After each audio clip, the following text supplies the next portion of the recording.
आज के दौर में ज्ञान विज्ञान के चरम पर होने के बाद भी इस बात से कतई इनकार नहीं किया जा सकता है कि एक ऐसी सत्ता है जो इस पूरी धरती को, इस पूरे ब्रह्मांड को संचालित करती है। इस ब्रह्मांड की रचना के पीछे कोई न कोई एक ऐसी दैवी शक्ति है जिसने इस सृष्टि का निर्माण किया है और उसे ही हम भगवान कहते हैं। नमस्कार, प्रखर आस्था देख रहे हैं आप। मैं हूं आपके साथ विमलेश शुक्ल। सृष्टि की बात करें, चार युगों की बात करें, कहा जाता है कि जो हमारे धर्म शास्त्र हैं उसमें लिखा हुआ है कि प्रलय के समय विष्णु, जिन्हें हम ईश्वर का स्वरूप मानते हैं, उन्होंने वेदों और संतों की रक्षा के लिए कई अवतार लिए, जिसमें मत्स्य अवतार, कुर्मु अवतार, वराह अवतार, नृसिंह अवतार, ये सारे अवतार उन्होंने इस सृष्टि की संरचना में लिए। उसके बाद सृष्टि को चार युगों में बांटा गया। सतयुग, सतयुग को स्वर्ण युग कहा जाता था। उसके बाद त्रेता युग आया। सतयुग, जिसे स्वर्ण युग कहा जाता है, वो उस समय भगवान विष्णु का अवतार था और प्रतापी राजा हरिश्चंद्र की भी चर्चा आती है। सतयुग में सत्य का युग था, स्वर्ण युग जिसको कहते हैं, और धर्म जो था अपने चरम पर था। त्रेता युग में विष्णु का अवतार हुआ भगवान राम के रूप में। द्वापर में कृष्ण का अवतार हुआ, भगवान विष्णु के अंश, वो भी पूर्ण ब्रह्म कहे जाते हैं। और अंत में कलयुग। कलयुग में अवतार की चर्चा है, लेकिन अभी पाप का घड़ा नहीं भरा है, शायद इसलिए अवतार अभी नहीं हो सका।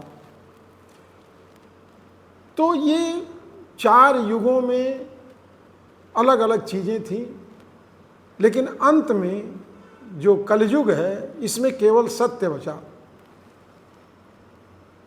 सत्य, दया, तपस्या और पवित्रता, ये पहले सतयुग, जिसे स्वर्ण युग कहा जाता है, उसमें चारों चीज़ें थीं। उसके बाद एक एक चीज़ करते करते त्रेता युग में 3 पांव पर हो गया एक पूरा सृष्टि, 3 आधार रह गए।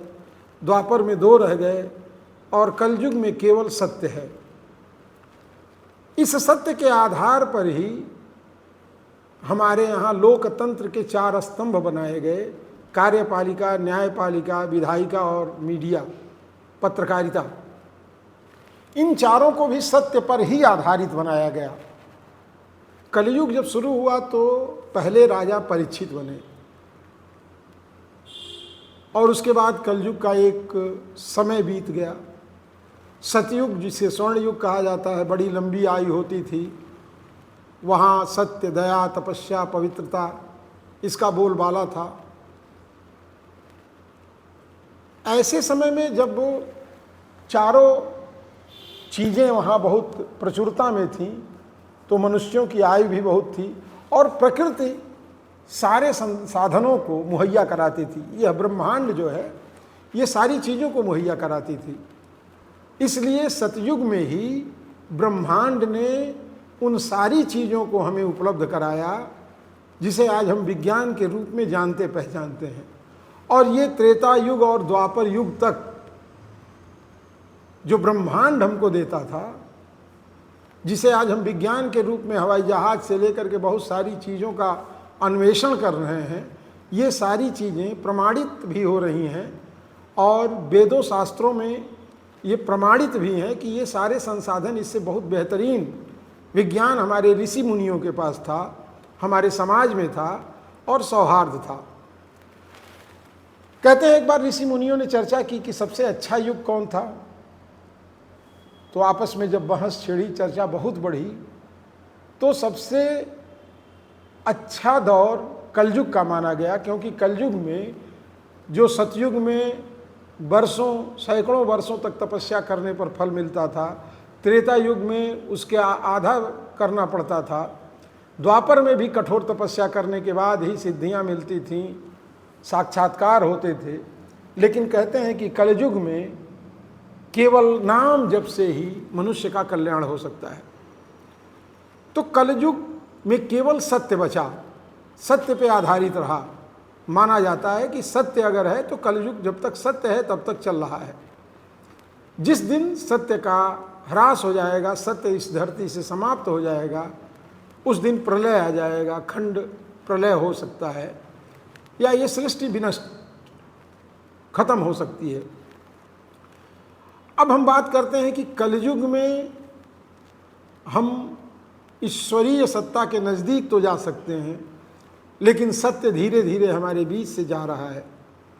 सत्य का आचरण हमारा खत्म हो रहा है, और इस सत्य के आचरण के खत्म होने से ही तमाम तरह की परेशानियां, तमाम तरह की दिक्कतें इस धरती के जीवों को हो रही है, जिसमें हम भी हैं, जिसे मनुष्य के रूप में जाना जाता है। और हम अपनी प्रशंसा में चाहे जितना कुछ कह लें, लेकिन हमारे पूर्वज जो सतयुग से लेकर के उन्हीं की पीढ़ियां आज हम इस कलयुग में जीवन यापन कर रहे हैं, हम उनके दिखाए मार्ग पर नहीं चल रहे हैं।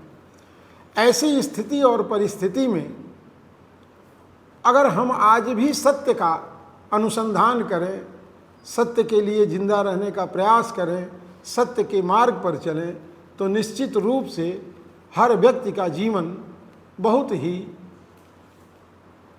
सुंदर और अद्भुत होगा।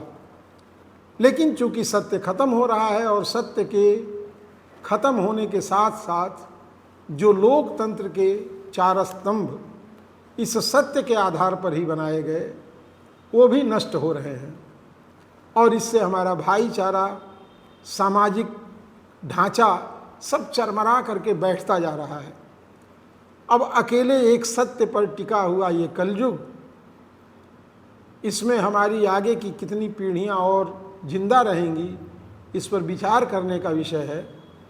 और मैं ज़रूर ये आग्रह करना चाहूँगा कि जो लोग भी हमारे साथ जुड़े हुए हैं, वो अगर प्रयास करें तो इस धरती की आयु अभी लंबी हो सकती है, लेकिन उसके लिए हमें सत्य को जिंदा रखना पड़ेगा, सत्य के मार्ग पर चलना पड़ेगा।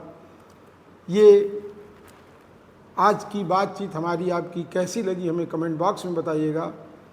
फिर हमारी मुलाकात होगी, हमें अनुमति दें। नमस्कार।